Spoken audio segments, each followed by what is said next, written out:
আজকে ক্লাস 10-এর জৈব রসায়নের প্রথম ভিডিও তোমাদের জন্য তৈরি করছি।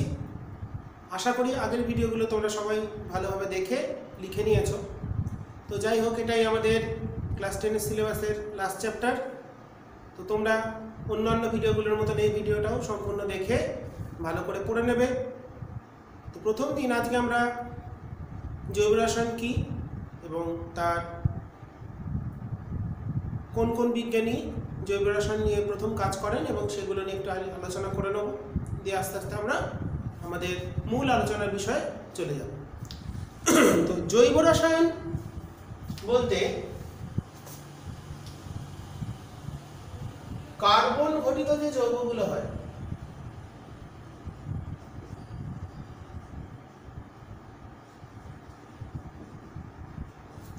কার্বন ঘটিত যে যৌগগুলি হয় সেই সংক্রান্ত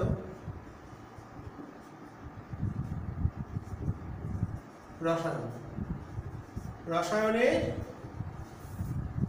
একটি বিভাগ। কার্বন ঘটিত যে কার্বনের যে যৌগগুলো হয় সেই সংক্রান্ত আলোচনাই হচ্ছে জৈব রসায়নের প্রধান বিষয়বস্তু। তো কার্বনের সব যৌগ হয় না, কার্বনের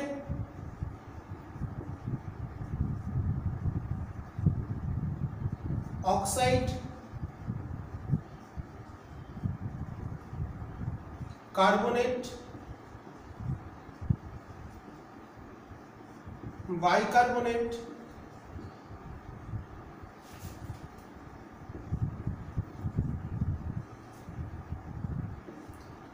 সায়ানাইড,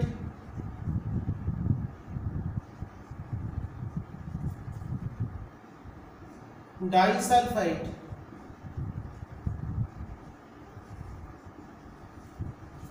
কার্বনের তাহলে oxide, carbonate, bicarbonate, cyanide, disulphide হয় কার্বন, কার্বাইড, ক্যালসিয়াম, মানে হচ্ছে কার্বনের কার্বাইড যৌগ হয়, যেমন ক্যালসিয়াম কার্বাইড, CaC2 কার্বাইড।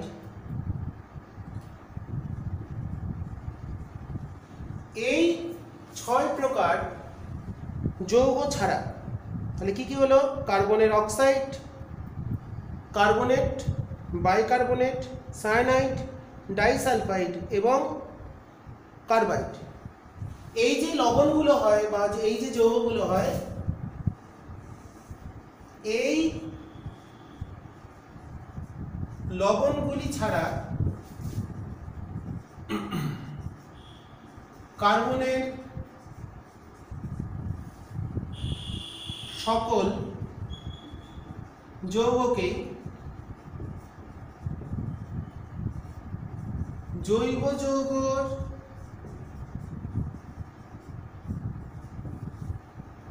শ্রেণীভুক্ত করা হয়। তাহলে কি কি বলেছিলাম? অক্সাইড, কার্বনের যে অক্সাইড যৌগগুলো হয়, কার্বনেট, বাইকার্বনেট, সায়ানাইড, ডাইসালফাইড এবং কার্বাইড, এই যে 6 প্রকার যে লবণ বা যৌগগুলো হয়, এগুলি ছাড়া কার্বন যে যে যৌগ গঠন করে সেগুলো প্রত্যেকটাই হচ্ছে জৈব যৌগ শ্রেণীভুক্ত। যেমন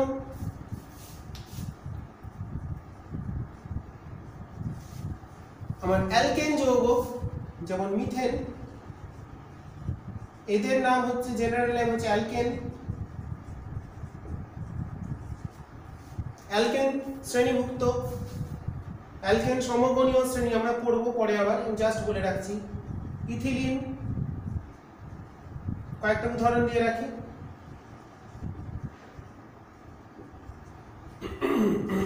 এটা হচ্ছে অ্যালকিন শ্রেণীভুক্ত।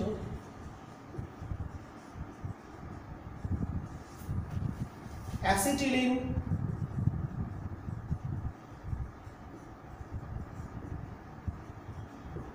অ্যালকাইন শ্রেণীভুক্ত, এগুলোর শ্রেণীর নাম। এছাড়া বিভিন্ন জৈব অ্যাসিড তোমরা জানো, acetic acid, formic acid, oxalic acid, অনেক রকম অ্যাসিড হয় যে জৈব অ্যাসিডগুলো হয়, যেমন ইউরিয়া। ঠিক আছে, তো অসংখ্য এরকম যৌগ আছে যাদের প্রত্যেককেই আমরা জৈব যৌগের শ্রেণীর অন্তর্ভুক্ত করে থাকি। তো প্রথম বিজ্ঞানী ল্যাভোইসিয়ে জৈব যৌগ নিয়ে কাজ করেন। প্রথম ল্যাভোইসিয়ে প্রথম যে আমাদের জীবদেহের, প্রাণী এবং উদ্ভিদ দেহের যে পদার্থগুলো উৎপন্ন হয়, প্রাণীজ এবং উদ্ভিজ্জ যে পদার্থগুলো, তাতে কার্বন, হাইড্রোজেন এবং অক্সিজেন মাস্ট থাকে, সেই সম্পর্কে 1784 খ্রিস্টাব্দে ল্যাভোইসিয়ে প্রথম কাজ করেন। তো ল্যাভোইসিয়ে 1784 খ্রিস্টাব্দে কি করেন? ল্যাভোইসিয়ে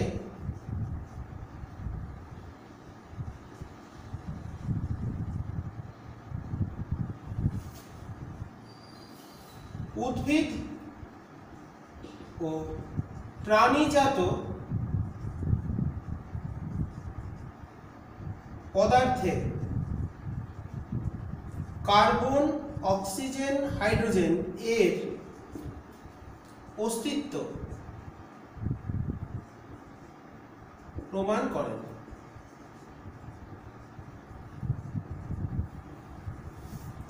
তাহলে বিজ্ঞানী ল্যাভোইসিয়ে 1884 খ্রিস্টাব্দে উদ্ভিদ এবং প্রাণীজাত পদার্থে যে কার্বন, অক্সিজেন, হাইড্রোজেন থাকে সেইগুলো প্রমাণ করেন ল্যাভোইসিয়ে। এরপর বিজ্ঞানী ভোলার 1828 খ্রিস্টাব্দে প্রথম অজৈব যৌগ থেকে জৈব যৌগ প্রস্তুত করেন। 1828 খ্রিস্টাব্দে বিজ্ঞানী ভোলার প্রথম আবিষ্কার করেন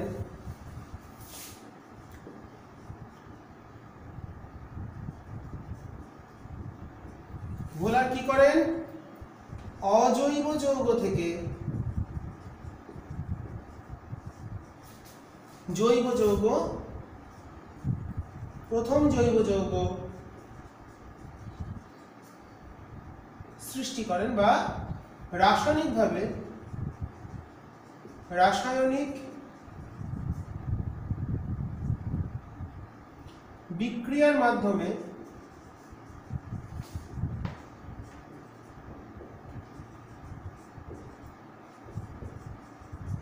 উৎপন্ন করেন।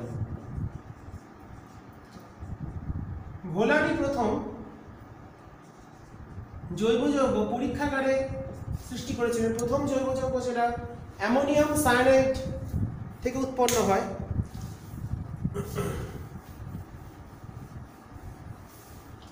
বিজ্ঞানী ভোলার যেটা করেছিলেন, অ্যামোনিয়াম সালফেট আর potassium cyanide, ammonium sulphate plus potassium cyanide, এই দুটোর মিশ্রণকে আমাদের বিনিময় বিক্রিয়ার মাধ্যমে অ্যামোনিয়াম সায়ানাইড এবং তাহলে এখান থেকে যে বিনিময় হয়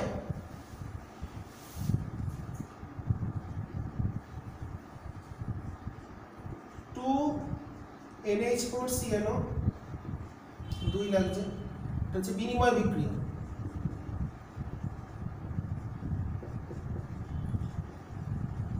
তাহলে অ্যামোনিয়াম সালফেট, পটাশিয়াম সায়ানেট থেকে অ্যামোনিয়াম সায়ানেট, আর তাহলে কি কি পড়ে থাকলো? K2SO4 potassium sulphate. তো এটা হলো অ্যামোনিয়াম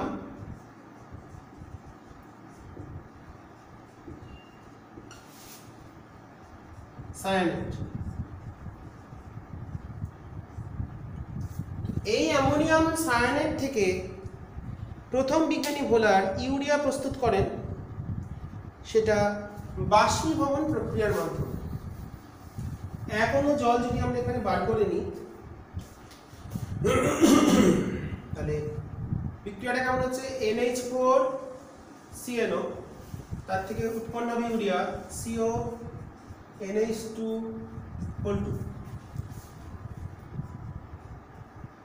CO সরি NH2 হবে এখানে, এটা হলো ইউরিয়া।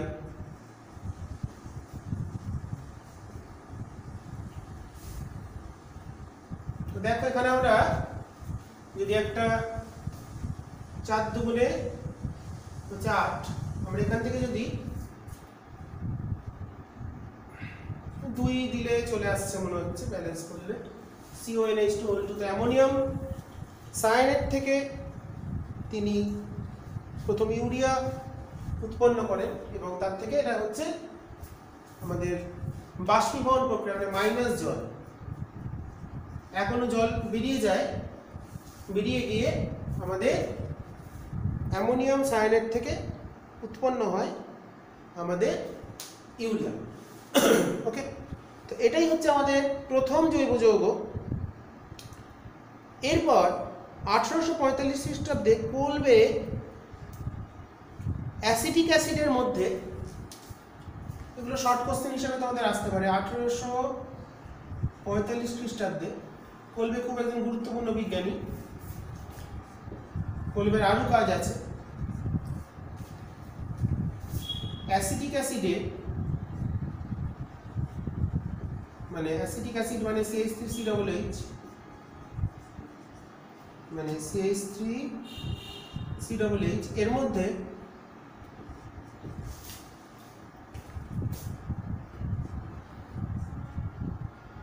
কার্বন ঘটিত যৌগ বলে এটি প্রমাণ করে, এর মধ্যে যে কার্বন আছে।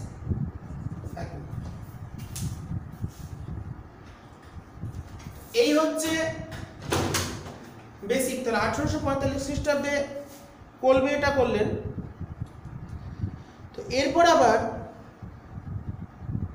বার্থেলো 1865 খ্রিস্টাব্দে অজৈব যৌগ থেকে মিথেন উৎপন্ন করেন 1865-তে। যে কটা মনে থাকে তোমাদের বইতে যেগুলো আছে,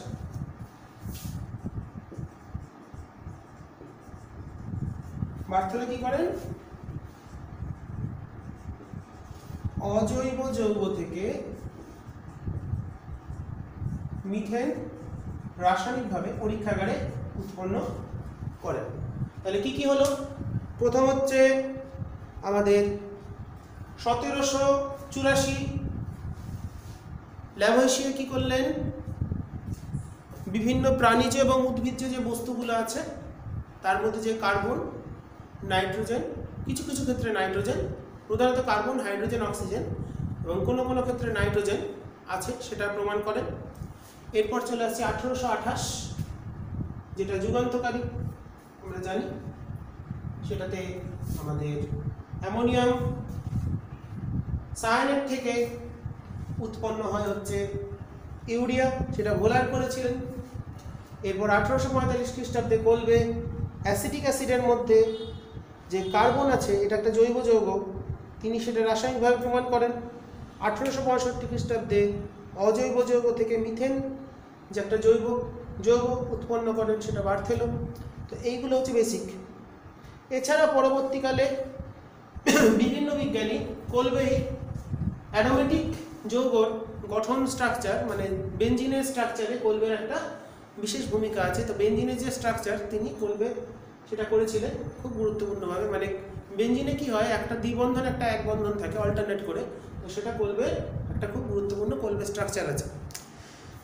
তো জৈব যৌগগুলোর ক্ষেত্রে সাধারণত যে জৈব যৌগগুলো সেগুলো প্রত্যেকটি হচ্ছে সমযোজী বন্ধন দেখতে পাওয়া যায়। তো পয়েন্ট নেক্সট, জৈব যৌগগুলি কতগুলো বৈশিষ্ট্য আমরা একটু পড়ে নিই। 1 নম্বর, এদের মধ্যে সমযোজী বন্ধন প্রধানত দেখা যায়।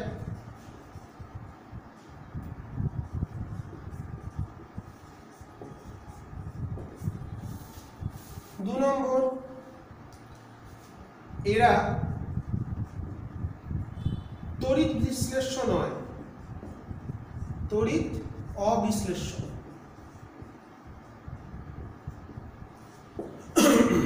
তিন নম্বর, এদের গলনাঙ্ক ও স্ফুটনাঙ্ক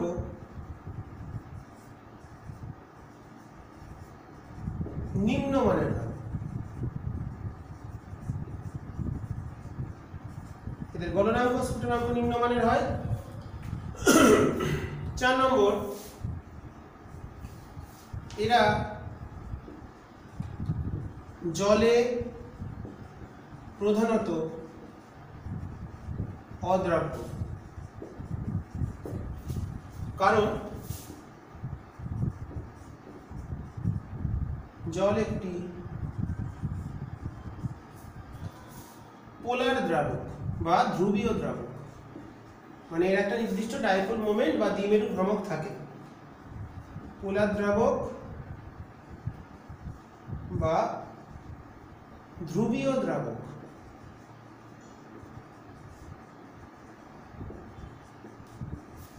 কিন্তু কিছু কিছু জৈব যৌগ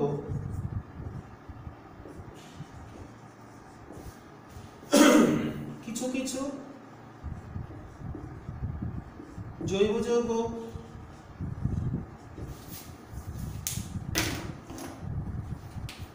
জলের অণুর সাথে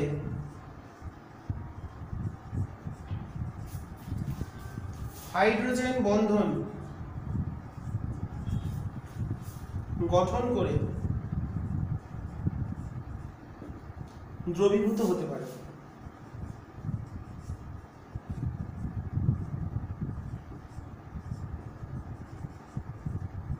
কিছু কিছু জৈব যৌগ পারে, প্রধানত এরা জলে অদ্রাব্য, কারণ জল একটা পোলার দ্রাবক বা ধ্রুবীয় দ্রাবক। কিন্তু কিছু কিছু জৈব যৌগ আছে যারা জলের মধ্যে হাইড্রোজেন বন্ধন গঠন করে দ্রবীভূত হতে পারে। তো 5 নম্বর পয়েন্ট আমি এখানটাতেই লিখি, তোমরা হয়তো লিখে নেবে প্রত্যেকে। 5, এরা জৈব দ্রাবক বা যেটাকে আমরা বলবো অধ্রুবীয় দ্রাবক। অধ্রুবীয় দ্রাবক যেগুলো মানে নন পোলার, এটা পোলার ওটা নন পোলার, বা এরা নন পোলার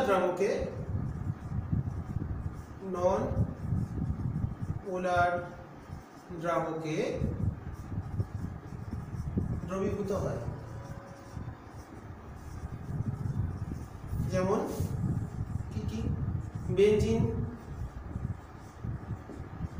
সংকেত হলো C6H6, টলুইন সংকেত কি C6H5CH3, বেনজিন টলুইন কার্বন টেট্রাক্লোরাইডও হতে পারে, এটা একটা আমরা বলতেই পারি এর মধ্যে। বেনজিন হলো, টলুইন হলো, CCl4 মানে কার্বন টেট্রাক্লোরাইড,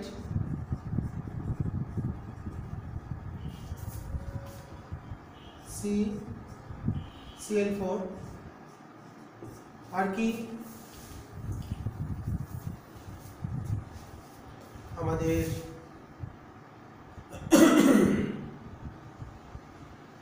অ্যানিলিন,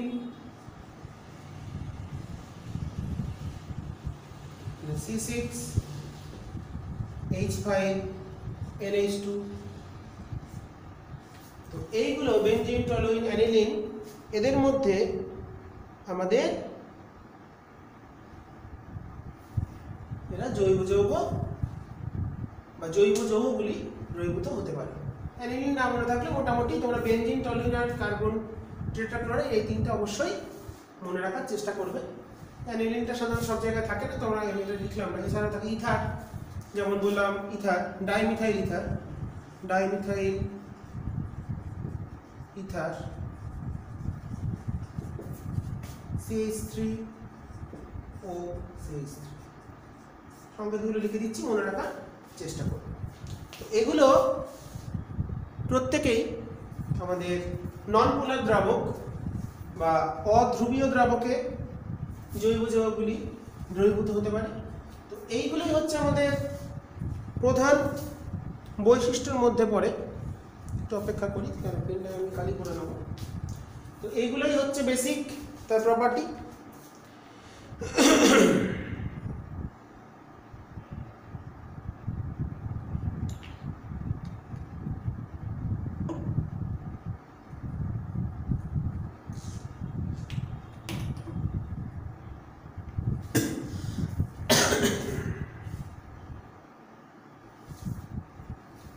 তো আমাদের এরপর যেটা শিখতে হবে, আমাদের জৈব যৌগের মডেল সম্পর্কে ধারণা।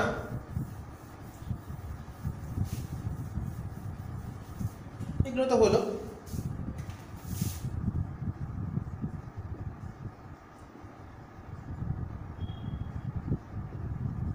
স্ট্রাকচার বা মডেল কেমন হয়, তো 1874 খ্রিস্টাব্দে ভ্যান হফ আর লাভেল, এই দুজন বিজ্ঞানী ভ্যান হফ আর লাভেল প্রথম তারা জৈব যৌগের গঠন সম্পর্কে ধারণা দেন এবং যে মিথেনের যে চতুস্তলকীয় গঠন জৈব যৌগে, মানে আমাদের অ্যালকেন যৌগে, জৈব যৌগের চতুস্তলকীয়, আমি ছবিটা এঁকে দেখাচ্ছি, চতুস্তলকীয় গঠন সম্পর্কে ধারণা দেয়। ত্রিমাত্রিক গঠন অবশ্যই।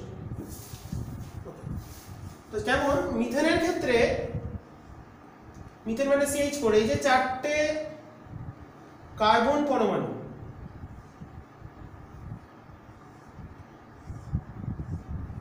এটা কিন্তু 4টে তল আমরা দেখতে পাচ্ছি। তো এই যে অ্যাঙ্গেলগুলো, হাইড্রোজেন কার্বন হাইড্রোজেন, এগুলো হচ্ছে 109 ডিগ্রি 28 মিনিট করে অ্যাঙ্গেলগুলো হয়। তো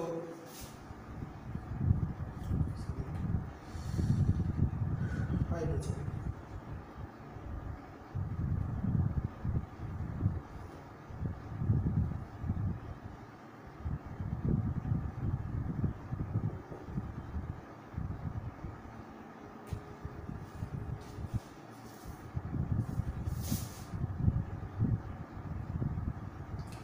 এই যে চতুস্তলকীয় গঠন এবং তাদের যে বন্ড অ্যাঙ্গেলগুলো কথা হয় বা এই যে বিশেষ ব্যাপারগুলো, এগুলো ভ্যান হফ আর লাভেল প্রথম এই সম্পর্কে ধারণা দেন।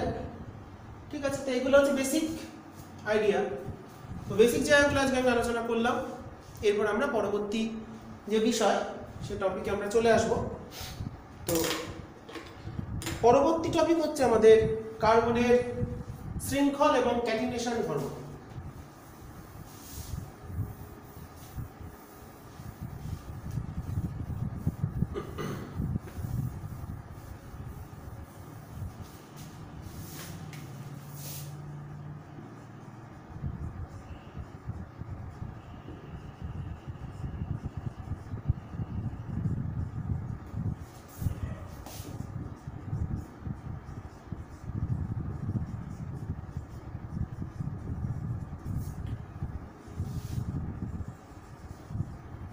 ক্যাটিনেশন ধর্ম মানে কার্বন পরমাণু শৃঙ্খলের আকারে, অসংখ্য কার্বন পরমাণু শৃঙ্খলের আকারে, কার্বনের ভ্যালেন্সি 4, কার্বনের জৈব যৌগের প্রত্যেকটা কার্বনের ভ্যালেন্সি বা যোজ্যতা হবে 4। এই যে 4 যোজ্যতা সম্পন্ন কার্বন পরমাণু শৃঙ্খল গঠন, মানে এরকম ভাবে প্রত্যেকটা কার্বন যুক্ত আছে। এটা একটা মুক্ত শৃঙ্খল আমি দেখালাম, বদ্ধ হতে পারে, শাখা হতে পারে।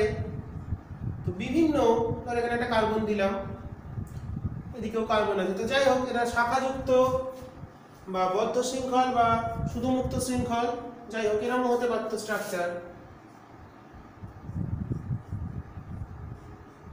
অসংখ্য স্ট্রাকচার আমি সব আসবে এখানে।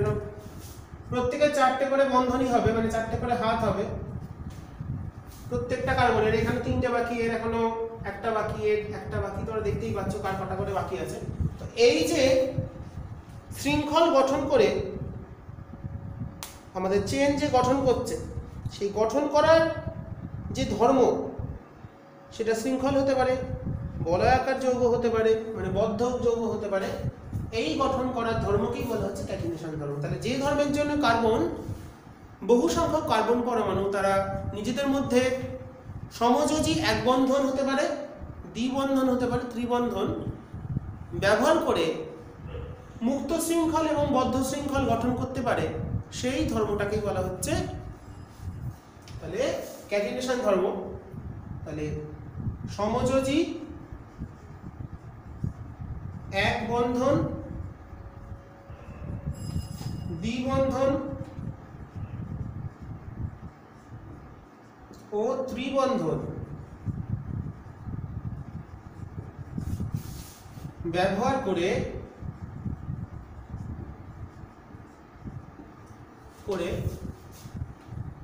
কার্বন পরমাণু,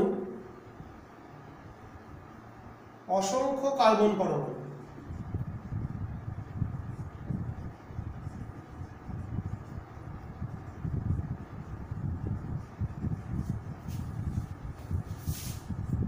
পরস্পরের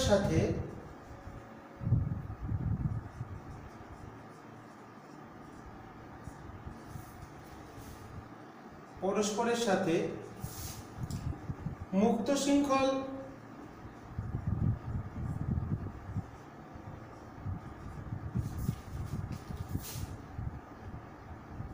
ও বদ্ধ শৃঙ্খল বলয়াকারে বলতে পারতাম গঠনের মাধ্যমে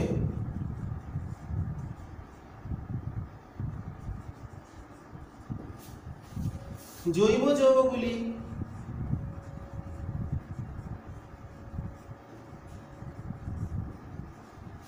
সৃষ্টি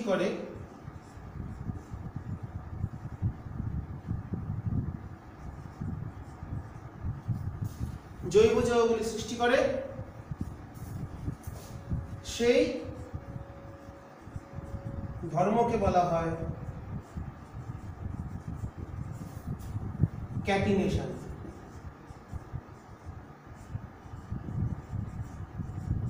ক্যাটিনেশন ধর্ম কি সেটা আমরা বুঝতে পারলাম। তো তোমরা সুন্দরভাবে প্রত্যেকটা বিষয় লিখে নেবে এবং বিষয়গুলো যতটা বলছি সুন্দরভাবে পড়ে নেওয়ার চেষ্টা করবে, কারণ এখানে আমাদের অনেক কিছু শিখতে হবে। যেহেতু লাস্ট চ্যাপ্টার আমরা অনেক দিন ধরে এটাকে আস্তে আস্তে আস্তে আস্তে পড়ব। তো এরপর আমরা চলে যাব কার্বনের শৃঙ্খলের শ্রেণীবিভাগ।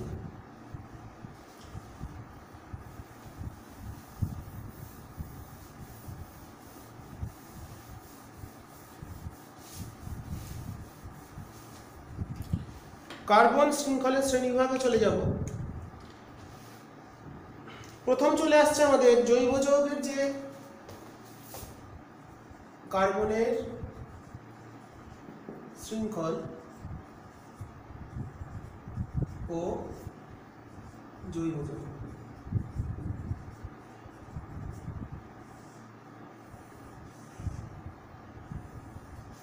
কার্বনের শৃঙ্খল ও জৈব যৌগ আমি দু রকম বলেছি, একটা হচ্ছে মুক্ত শৃঙ্খল, একটা হচ্ছে বদ্ধ শৃঙ্খল। তো প্রধান দুটো ভাগ,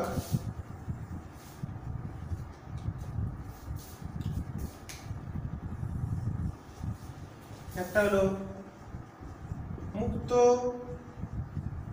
শৃঙ্খল, একটা হলো বদ্ধ বা বলয়াকার শৃঙ্খল।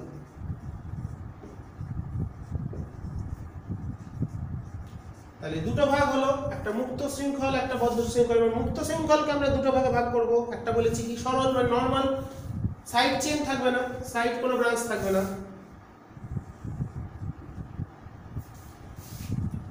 সরল মুক্ত শৃঙ্খল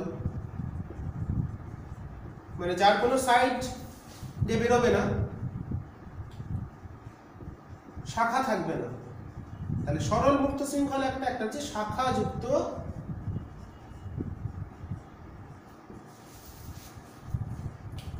মুক্ত শৃঙ্খল। ঠিক আছে, ঠিকঠাক দেখা যাচ্ছে সব? বাহ। এবার এই হলো দুটো ভাগ। বদ্ধ শৃঙ্খলকে আবার আমরা দুটো ভাগে ভাগ করব। একটা হচ্ছে কার্বোসাইক্লিক, একটা হেটেরোসাইক্লিক বা হোমোসাইক্লিক হেটেরোসাইক্লিক।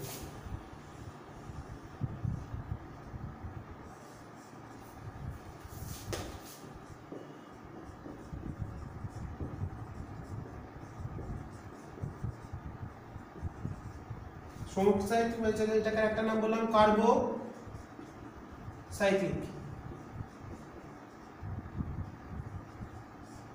একটা হচ্ছে হেটেরোসাইক্লিক।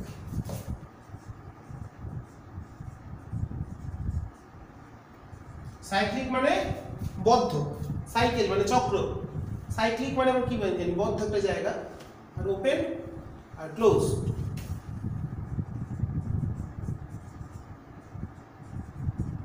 তাহলে মুক্ত শৃঙ্খলকে আমরা দুটো ভাগে ভাগ করলাম, শাখা যুক্ত মুক্ত শৃঙ্খল, একটা সরল মুক্ত শৃঙ্খল। বদ্ধ শৃঙ্খলকে আমরা দুটো ভাগে ভাগ করলাম, একটা হচ্ছে হেটেরোসাইক্লিক, একটা হোমোসাইক্লিক। এবার হোমোসাইক্লিককে আবার দুটো ভাগে ভাগ করা যায়, একটা হচ্ছে অ্যারোমেটিক যৌগ, একটা হচ্ছে অ্যালিসাইক্লিক যৌগ বা অ্যারোমেটিক যৌগ এবং অ্যালিসাইক্লিক যৌগ। অ্যারোমেটিক মানে বিভিন্ন যে কালার যুক্ত যৌগগুলো হবে বেনজিন সম্পর্কিত। অ্যারোমেটিক বিভিন্ন খাবারে যে কালারগুলো আমরা ব্যবহার করি, মিষ্টিতে বা অন্যান্য বিভিন্ন কালার যেগুলো ব্যবহার করে, অ্যারোমেটিক। অ্যালিসাইক্লিক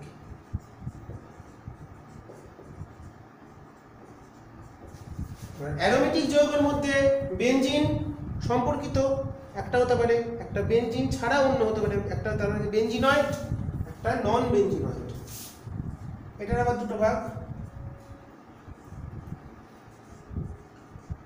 মানে বেনজিন যৌগ সম্পর্কিত আমি প্রত্যেকটা ছবি এঁকে দেখাবো। হচ্ছে নন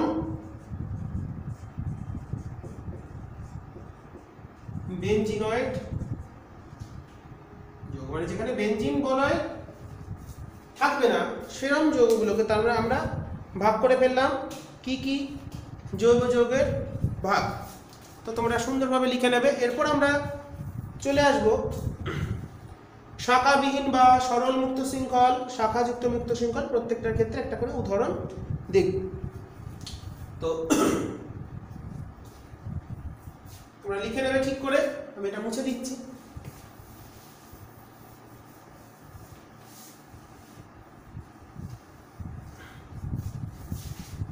প্রথম 1 নম্বর সরল মুক্ত শৃঙ্খল। তাহলে এখানে কোনো সাইড চেন থাকবে না। যেমন ধরো বললাম 4টে কার্বন আছে, এগুলো আমরা সব বলছি হাইড্রোকার্বন, মানে কার্বন আর হাইড্রোজেন দ্বারা গঠিত যৌগকে আমরা প্রধানত এখানে ভাগগুলো করছি। তো এর প্রত্যেকের যতগুলো বন্ধনী বাকি আছে সেগুলোকে আমরা হাইড্রোজেন দিয়ে ভরে দেবো। তাহলে এখানে দেখো 3টে বাকি, তাহলে CH3, এর বাকি 2টো CH2, এর বাকি 2টো CH2, এর বাকি 3টে CH3। তাহলে কটা কার্বন? 4টে। এটা হচ্ছে নরমাল বিউটেন, N বিউটেন। আমি নামগুলো কি করে আসছে শিখিয়ে দেবো সব, তো আগে এগুলো আমরা কয়েকটা উদাহরণ দেখি। N বিউটেন হতে পারে ধরো প্রোপেন, CH3 CH2 CH3, এটা হলো প্রোপেন। এদের কোনো সাইড দিয়ে হাত বেরিয়ে যায়নি, সাইড দিয়ে কোনো ভাগ নিই। তাহলে সরল মুক্ত শৃঙ্খলের আমরা দুটো ভাগ, দুটো উদাহরণ হিসাবে দিলাম। তোমরা অল্প অল্প করে নেওয়ার চেষ্টা করবে, বেশি একটা উদাহরণ আমি আসছি না। আমাদের সিলেবাসে ম্যাক্সিমাম 3টে কার্বনযুক্ত যৌগ সম্পর্কে আলোচনা করার কথা বলা আছে। তো আমরা দেখা যাক কতগুলো কি শিখতে পারি। তো আমরা শিখে রাখবো একটু, তাহলে আমাদের পরবর্তীকালে ক্লাস 11-এ গিয়ে যে জৈব রসায়ন আছে, তোমরা মাইতি তিওয়ারি রয় এই বইটা ফলো করতে পারো যারা একটু বেশি জানতে চাও জৈব রসায়নে। ওখানে জৈব রসায়নের যে চ্যাপ্টার আছে এমটিআর ছায়া প্রকাশনের ক্লাস 11-এর বই তোমরা পড়তে পারো, ভালো বই। আচ্ছা, এরপর চলে আসি আমাদের শাখাযুক্ত মুক্ত শৃঙ্খল। শাখাযুক্ত মুক্ত শৃঙ্খল।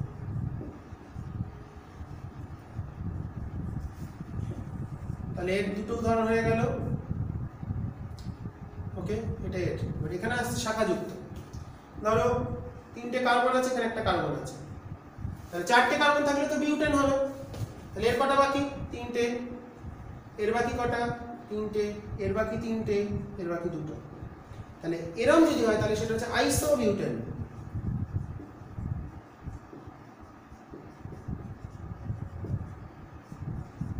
দেখো এখানে নরমাল চেনের পাশে একটা বেরিয়ে চলে আসছে, সেই জন্য এটাকে শাখাযুক্ত বলা হচ্ছে, শাখাযুক্ত শৃঙ্খল বলা হচ্ছে। আবার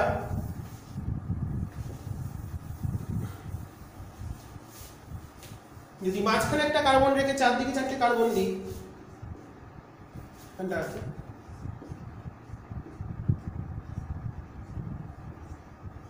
3টে বাকি, 3টে বাকি, 4টে করে বন্ধনী হবে, প্রত্যেকের 4টে করে হাত হবে। তাহলে এখানে একটা আছে, বাকি 3টে কে দিল, তাহলে দেখো এর হয়ে গেছে। তাহলে এটা 5টা কার্বন, তাহলে পেন্টেন, এটার নাম নিওপেন্টেন।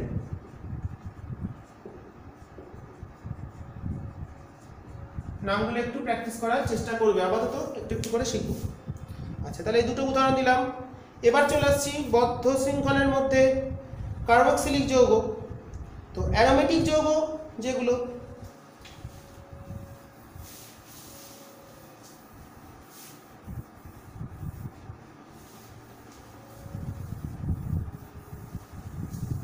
আমরা এখানে বদ্ধ শৃঙ্খলকে দুটো ভাগে ভাগ করেছিলাম আমরা আগে, তোমরা ছকে দেখবে।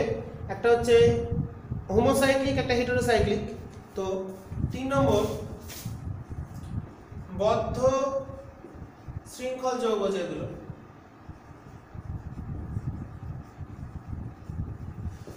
তার ফার্স্ট ছিল হচ্ছে হোমোসাইক্লিক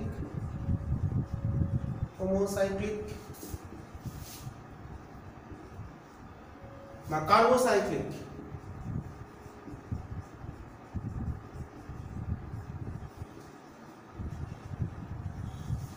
ঠিক আছে, যেগুলো বদ্ধ শৃঙ্খলের ক্ষেত্রে প্রথম যেটা আমরা পড়েছিলাম কার্বোসাইক্লিক যৌগকে আবার দুটো ভাগে ভাগ করেছিলাম।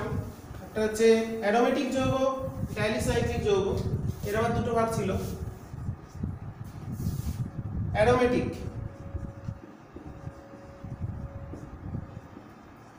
মানে কি? বেনজিন, টলুইন,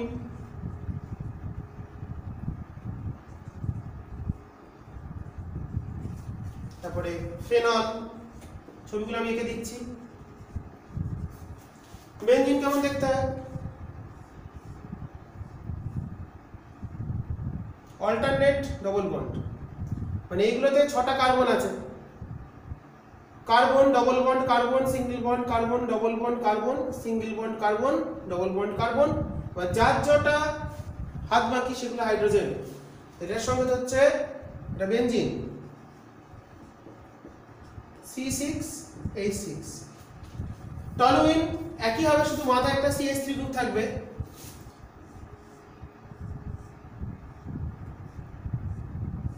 এখানে একটা হাইড্রোজেনকে সরিয়ে CH3, তখন এটার নাম হয়ে যাবে বেনজিনের হাইড্রোজেন সরে, তখন এটার নাম হয়ে যাবে টলুইন।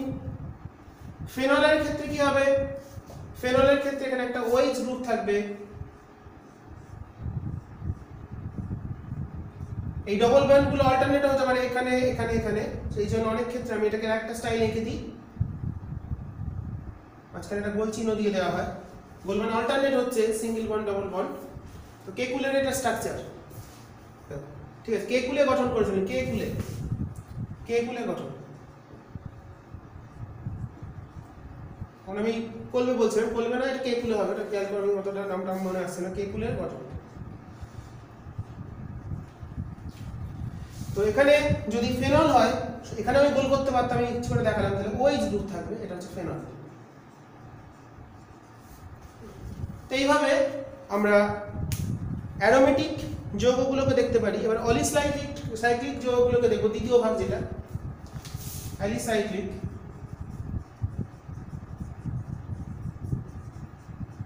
তাহলে অ্যারোমেটিক তিনটে উদাহরণ দিলাম, বেনজিন, টলুইন, ফেনল, এগুলো সব অ্যারোমেটিক যৌগ। অ্যালিসাইক্লিকের মধ্যে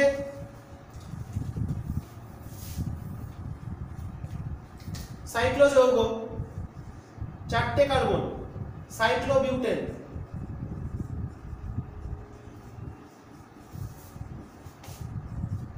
সাইক্লোবিউটেন যৌগ। যদি 3টে থাকতো তাহলে প্রোপেন হতো, 5টা থাকলে পেন্টেন হবে। 5টা কার্বন আছে এবং এক বন্ধন, তাহলে হচ্ছে সাইক্লো পেন্টেন,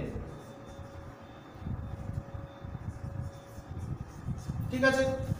এগুলো হচ্ছে আমাদের অ্যালিসাইক্লিক যৌগের উদাহরণ, হলো সাইক্লোবিউটেন, সাইক্লোপেন্টেন। এই দুটো হচ্ছে আমাদের দুটো উদাহরণ দিয়ে রাখলাম অ্যালিসাইক্লিক যৌগ। তো এবার হোমোসাইক্লিকের ক্ষেত্রে দুটো ভাগ হলো, এবার হেটেরোসাইক্লিক যৌগগুলো দেখব।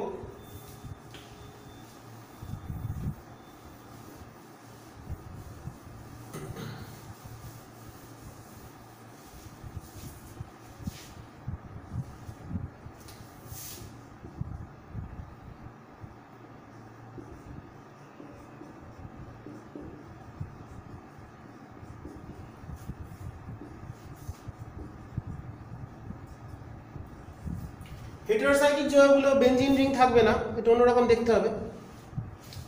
যেমন ধরো CH, single bond CH, double bond CH, এখানে বললাম একটা অক্সিজেন আছে, এখানে একটা অক্সিজেন আছে, তখন এটার নাম হচ্ছে ফিউরান, ঠিক আছে। তখন এটার নাম হচ্ছে আমাদের ফিউরান। মানে এখানে প্রত্যেকের টাকা 4টে করে হাত বদ্ধ আমাদের কমপ্লিট হয়ে গেছে কিনা সেটা আমাদের দেখতে হবে। এবার এখানে যদি আমাদের এই জায়গাটাতেই, এটা হচ্ছে ফিউরান,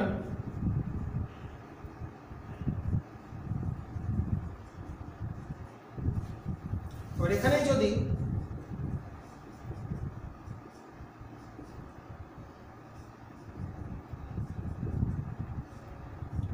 নাইট্রোজেনের 3টা, এদিকে একটা হাইড্রোজেন, এরকম থাকতে পারে। নাইট্রোজেনের দুটো, মানে 2 জোড়া ইলেকট্রন দেখাতে হবে, এখানে 2টো ইলেকট্রন, নাইট্রোজেনের এক্সট্রা 2টো ইলেকট্রন থাকে, তখন এটার নাম হচ্ছে পিনল।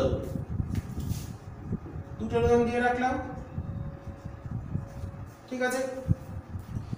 তো এই হচ্ছে আমাদের হেটেরোসাইক্লিক যৌগের উদাহরণ। এগুলো ভালো করে দেখবে, যে কোটা একটা করে মনে রাখার চেষ্টা করবে, তাহলেই হবে। এরপর চলে আসি সম্পৃক্ত এবং অসম্পৃক্ত হাইড্রোকার্বন।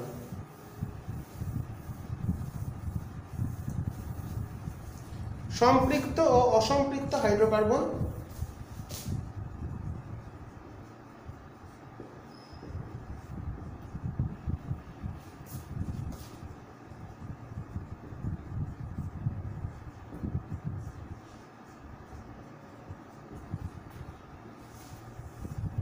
তো জৈব যৌগের মধ্যে বন্ধনের প্রকৃতির উপর নির্ভর করে জৈব যৌগকে আমরা দুটো ভাগে ভাগ করে থাকি, একটা সম্পৃক্ত যৌগ, একটা অসম্পৃক্ত যৌগ। তো সম্পৃক্ত যৌগ যেগুলো, সেগুলোতে সমযোজী এক বন্ধন থাকবে, সমযোজী এক বন্ধন থাকবে, কার্বন কার্বনগুলোর মধ্যে কোনো দ্বিবন্ধন থাকবে না। আর অসম্পৃক্তগুলোর মধ্যে দ্বিবন্ধনও থাকতে পারে, ত্রিবন্ধনও থাকতে পারে। তাহলে সম্পৃক্ত হাইড্রোকার্বন মানে সম্পৃক্ত যৌগের ক্ষেত্রে কি থাকবে? সমযোজী এক বন্ধন থাকবে। সম্পৃক্ত হাইড্রোকার্বনের ক্ষেত্রে সমযোজী এক বন্ধন যেগুলো হবে সেগুলো হচ্ছে, যদি হাইড্রোকার্বন হয় তাহলে সমযোজী হাইড্রোকার্বন বা সম্পৃক্ত হাইড্রোকার্বন, আর যৌগ হলে সম্পৃক্ত যৌগ। যেমন ধরো যদি হাইড্রোকার্বন বলি, ধর বললাম ইথেন, যদি সম্পৃক্ত হাইড্রোকার্বন বলি, এটা একটা হাইড্রোকার্বন, কার্বন আর হাইড্রোজেন দ্বারা গঠিত যৌগ। কেমন? কার্বন দুটো কার্বন ইথেনের থাকে, তাহলে এর তিনটে বন্ধন বাকি, এর তিনটে বন্ধন বাকি, তাহলে CH3 সিঙ্গেল বন্ড CH। দেখো এখানে কোনো দ্বিবন্ধন নেই, তো এটা হলো একটা সমযোজী এক বন্ধনযুক্ত সম্পৃক্ত হাইড্রোকার্বন। আবার বললাম ডাইমিথাইল ইথার, CH3O CH3, দেখো এখানেও সবগুলো, এটা একটা সম্পৃক্ত যৌগ, এটা হাইড্রোকার্বন নয়, অক্সিজেন আছে, এটা একটা হলো ডাই মিথাইল ইথার। ওকে, এটা হলো ডাইমিথাইল ইথার। আবার বললাম ধরো CH3 CH2OH,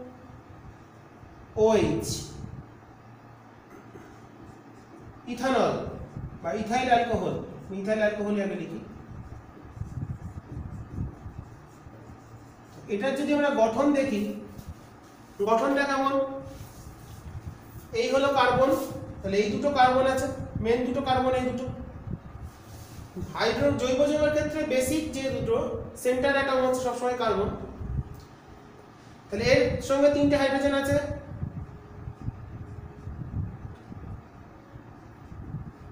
এর সঙ্গে দুটো হাইড্রোজেন আছে,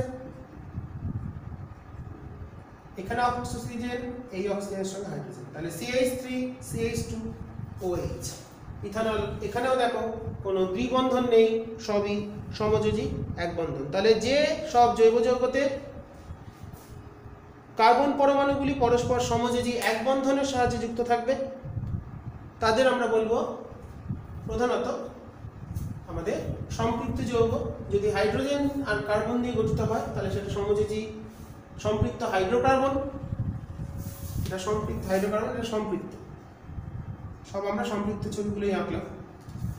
আর অসম্পৃক্ত হলে মিনিমাম একটা দ্বিবন্ধন বা একটা ত্রিবন্ধন থাকতেই হবে, ঠিক আছে? তাহলে সেটা হচ্ছে যে জৈব যৌগগুলিতে অন্তত দুটো যে কার্বন পরমাণু আছে তাদের মধ্যে একটা কার্বনের ক্ষেত্রে এটাই আমাদের খেয়াল করতে হবে। অসম্পৃক্ত হাইড্রোকার্বনের বা অসম্পৃক্ত যৌগের ক্ষেত্রে অন্তত একটি দ্বিবন্ধন বা একটি ত্রিবন্ধন থাকতে হবে। আচ্ছা, সম্পৃক্তটাকে বলা হয়, যদি জৈব যৌগ আমাদের হাইড্রোকার্বন হয় তাহলে সেটা হলো অ্যালকেন, অ্যালকেন। ওকে, আর অসম্পৃক্ত যেগুলো যৌগ তাদের ক্ষেত্রে কার্বন কার্বন দ্বিবন্ধন, মানে আর কার্বন কার্বন ত্রিবন্ধন মিনিমাম একটা করে বা একটা থাকলেই যথেষ্ট থাকবে। তাহলে যে যৌগগুলোর মধ্যে মিনিমাম দুটো কার্বন ছাড়া তো দ্বিবন্ধন হবে না, কারণ কার্বন হাইড্রোজেনের সঙ্গে দ্বিবন্ধন করে না, কারণ হাইড্রোজেন এক বন্ধন করতে পারে। তো যে যৌগগুলোর মধ্যে অন্তত দুটো কার্বন পরমাণু তাদের মধ্যে একটা দ্বিবন্ধন বা একটা ত্রিবন্ধন থাকবে তাদের আমরা অসম্পৃক্ত জৈব যৌগ বলব। যেমন বললাম ধরো কার্বন দ্বিবন্ধন কার্বন, এবং বাকিগুলো হাইড্রোজেন, দুটো হয়েছে তাহলে চারটে, তাহলে H2H। তাহলে এটা একটা অসম্পৃক্ত হাইড্রোকার্বন আঁকলাম। তাহলে এটা হচ্ছে আমাদের ইথিলিন, মানে CH2 ডবল বন্ড CH2, এটা হলো ইথিলিন বা ইথিন, ইথিলিন বা ইথিন।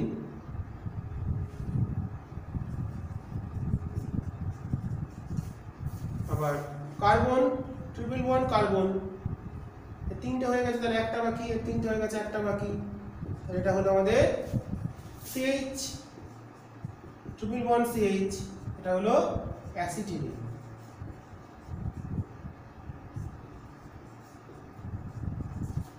ওকে, তাহলে এটাই হচ্ছে আমাদের, তাহলে সম্পৃক্ত জৈব ক্ষেত্রে মিনিমাম যে দুটো কার্বন আছে তাদের মধ্যে এক বন্ধন থাকবে, আর দ্বিবন্ধন যদি থাকে মিনিমাম দুটো কার্বন পরমাণুর মধ্যে হয় দ্বিবন্ধন না হয় ত্রিবন্ধন থাকে, তখন তাদের আমরা বলি অসম্পৃক্ত যৌগ।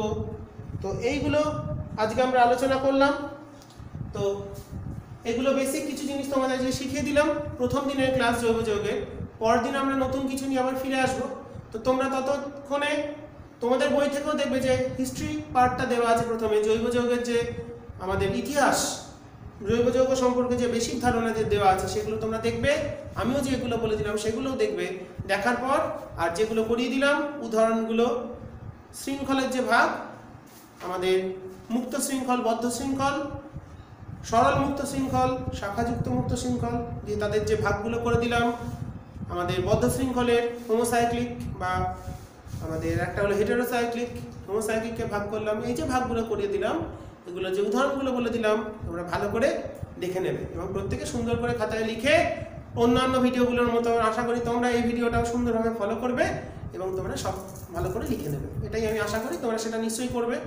তোমরা যথেষ্ট ভালো রেসপন্স করো, পড়াশোনা করো, তোমরা সবাই মিলে ভালো করে পড়াশোনা করো। আস্তে আস্তে আমাদের সিলেবাসও শেষ হয়ে আসছে, তো মাধ্যমিকে এগিয়ে আসছে। এখন পরিস্থিতি যাই হোক না কেন মাধ্যমিক তো হবেই, সিলেবাস কী হবে পরের কথা। সিলেবাস যদি ছোট কিছু করে দেয় সেটা তো ভালো ব্যাপার, তোমাদের পক্ষে ভালো, কিন্তু পুরোটা সিলেবাস তোমরা পুরো বইই কিন্তু পড়বে। কারণ যারা পরবর্তীকালে বিজ্ঞান নিয়ে পড়তে চাও, সায়েন্স নিয়ে যেতে চাও, তাদের কিন্তু কোনো চ্যাপ্টার বাদ দিয়ে গেলে চলবে না। তো সেই জন্য যতদিন আমরা বুঝতে না পারছি আমরা কি সিলেবাসের মাধ্যমিক পরীক্ষা দেবো বা কি, আমরা পুরোটাই পড়ে ফেলি, তারপরে মাধ্যমিকের আগে কিছু বাদ দেওয়া যাবে, বা যদি আশা করি বাদ হয়তো দেবে না বা কী করবে জানি না, কারণ টাইমটা তো কম, স্কুলও খুলছে না এখনও। তো তোমরা সবাই ভালো করে পড়াশোনা করো, সবাই ভালো থেকো এবং সাবধানে থেকো। এখন দিন দিন তো আস্তে আস্তে আমাদের পরিস্থিতি খারাপের দিকেই যাচ্ছে, পিকের দিকে পৌঁছচ্ছে আমাদের করোনার যে পরিস্থিতি। তো যাই হোক, তোমরা সবাই সুস্থই থাকবে, কোনো অসুবিধা নেই, বাড়িতে থাকবে, পড়াশোনা করবে, সাবধানে থাকবে, ঠিক আছে? আজকে এই বলে শেষ করছি। আর পরের দিন জৈব যৌগের দ্বিতীয় ভিডিও নিয়ে আমি চলে আসবো।